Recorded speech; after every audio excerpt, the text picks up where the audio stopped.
영국 여성이 DMZ를 활보하면서 북한 군인과 쓸모없는 대화를 나누는 영상이 등장했습니다. 많은 궁금증이 모아지고 있는데 이 여성의 정체는 누굴까요? 조이라고 주장하는 영국인 여성, 2018년부터 SNS에 북한 관련 750여 개 사진과 영상을 게시했는데요. 평양의 백화점, 맥주공장, 식당 등 거침없습니다. 북한 군인과 DMZ를 활보한 영상도 게재했는데 조회수가 무려 143만 뷰가 나왔다고 합니다. 나는 정치적 소음을 배제하고 이 나라 사람들이 웃고 우는 등 평범한 일상을 상기시키고 싶었다라고 주장을 하고 있습니다. 일본 언론에서는 선전의 가능성을 얘기하고 있고요. 100% 북한 당국의 지원과 협력 없이는 불가능하다. 또 다른 전문가는 북한은 기본적으로 군인을 마음대로 찍을 수 없다라고 지적하고 있습니다. 논란의 영상 살펴보시죠. I take the opportunity to have a chat with an old friend. So we're going to say hi to our military guide. 제 이름은 원철입니다. So how long have you been working at the DMZ? 글쎄 몇 년이나 한 10년 정도 했습니다. About 10 years. And do you enjoy your job here? 제 직업을 살아갑니다. 재미있습니까? 적을 지키는 게 용해로운 사업이죠. 사실은 저 북한을 활보하는 외국인이라 냄새가 좀 많이 나는데 박성규 전 차관님. 예. 저거 불가능하죠. 제가 대한민국 군대에서 DMZ 철책에서 근무를 했거든요. 그렇군요. 예. 저기는요. 민간인뿐 아니라 일반 뭐 정치인들 네. 아니면은 뭐 부모님들이 뭐 특별한 일이 있다 그래도 접근이 안 되는 곳일 뿐더러 사전에 신고가 되지 않으면은 사진을 찍는 거는 뭐 말할 수가 없죠. 북한 군인들만 안 되는 게 아니라 대한민국 군인들도 사진 못 찍습니다. 그리고 사진만 못 찍는 게 아니라 활동이 제한이 되는데 저렇게 인터뷰를 하고 저렇게 밝은 표정으로 DMZ 여러 곳을 활보했다고 하는 것은 북한 정권에서 전적으로 지원해 주지 않으면 불가능한 일이죠. 아마도 저걸 통해 가지고 아까 이 친구가 조이가 내놓은 저 유튜브가 143만 뷰를 좀 봤다 그러잖아요. 예. 그럴 수밖에 없죠. 왜냐하면 많은 사람들이 제일 궁금해하고 있는 나라니까.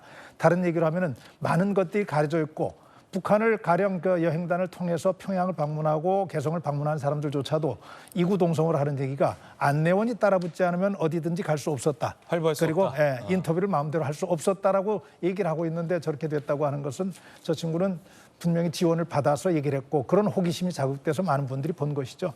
보니까 북한이 김정은 체제 들어서면서 많이 좀 달라지고 있는 것 같아요. 이번에 이제 특별히 좀 신경 쓰였던 게 4.13 하면 다 아시잖아요. 북한의 태양절, 그죠? 태양절에 김일성 관련 얘기 한마디도 안 나왔어요. 네. 이제까지 없었던 일이죠. 김일성이 가장 뭐 정신적인 지주뿐만 아니라 나라의 국부로서 모두에게 다 존중받는 상황인데 예. 김정은 체제에서 지금 많은 변화가 있다는 걸 그렇군요. 읽어볼 수 있을 것 같아요. 뉴스 속보입니다. 대통령 비서실장의 정진석 의원이 상당히 유력하다라는 뉴스 속보가 나왔습니다. 저희들이 확인을 했고요.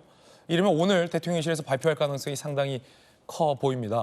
정진석 의원 같은 경우는 사실은 시간을 되돌려 보면 2년 전 대선 국면 당시 더 이전부터 대통령과 굉장히 가까운 사이로 윤석열 주자, 이 대권 주자로 발돋움하는데 가장 큰 역할을 했었고 정진석 의원 같은 경우는 당의 다선 중진 의원으로서 전 비대위원장을 역임했을 때 굉장히 당의 기강을 바로 잡고 갔다라는 호평이 당 안팎에서도 나왔던 인사이니만큼 대통령 비서실장을 맡게 된다면 조직 장악력, 이른바 대통령실의 장악력도 상당히 좀 높을 것 같다라는 평가가 나왔었는데 다양한 후보들이 비서실장 후보로 하나평에 올랐는데 네. 결국 최종적으로 정진석 의원이 비서실장을 맡게 된다. 네. 이렇게 보이는데 김영주 의원님 어떻게 보십니까? 글쎄요, 뭐 그 선수도 굉장히 높지 않습니까? 높은 선수. 근데 실제적으로 정말 그렇습니다. 총리보다는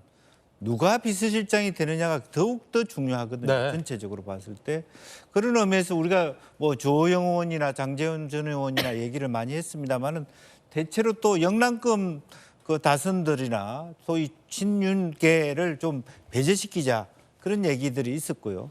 또 이번 선거에서도 뭐 영원히 선거에서 충청이라고 하는 지역이 갖고 있는 의미도 크고 그렇군요. 충청을 대표하는 네. 인사가 정지석 의원이기 네, 때문에. 네. 그리고 또 대통령과 굉장히 그 지근해서 충분히 담아 논의를 할 수 있는 파트너라는 의미에서도 의미가 있다라고 보고 그렇군요. 저는 장고하는 것보다 오히려 이렇게 빠르게 비서실장부터 든든한 분으로 모시는 게 우선 순서다라고 보고 이 체제에서 빨리 개각을 하고 뭐 총리 부분은 어차피 이재명 대표하고 같이 논의하기로 돼 있으니까 뭐 예. 이재명 대표가 화답을 할지 안 할지는 모르겠습니다만은 그거야말로 뭐 천천히 조금 더 물색하더라도 빠른 결정한 것이 그나마도 뭐 지금도 빠른 결정이라고 보기는 어렵습니다만은 그나마도 다행이다 그렇게 보여집니다. 예, 든든한 인선이다라는 표현도 흥미롭게 들립니다.